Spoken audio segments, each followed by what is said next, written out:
Next, he's one of the best-known members of the Jewish community who fled the Nazis to come and settle in London. Sigmund Freud, the psychoanalyst and doctor, was living in Austria before he sought refuge here. His Hampstead home is now a museum where a new exhibition marks 80 years since he arrived in the capital. Wendy Hurrell reports. There's a little pond in the garden. They are watching for the goldfish.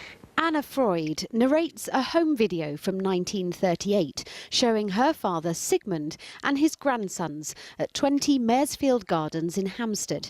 He'd just narrowly escaped the Nazis in Austria, arriving in London in his 80s.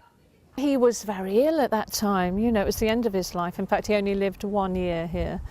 Jane McAdam Freud is an artist whose work is inspired by her family history represented in this house. It's given us first-hand knowledge, easy access to Sigmund Freud's theories.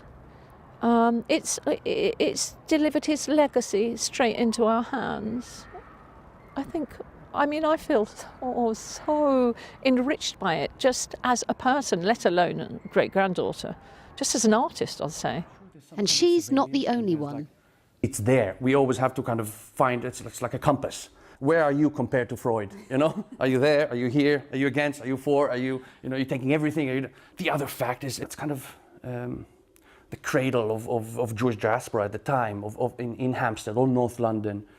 Born in Israel, this artist's work is the first exhibition this year marking Sigmund Freud's arrival in London 80 years ago, installed in the study where he worked.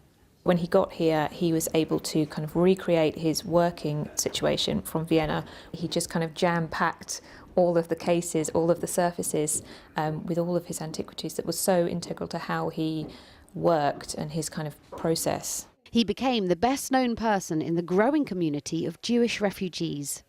He was met by lots of journalists, lots of photographers, and he said it was really the first time he felt very famous. As famous as the psychiatrist's couch is in popular culture today. This is the original, inside a Hampstead house that became a museum, the last home of this influential Austrian exile. Wendy Hurrell, BBC London News.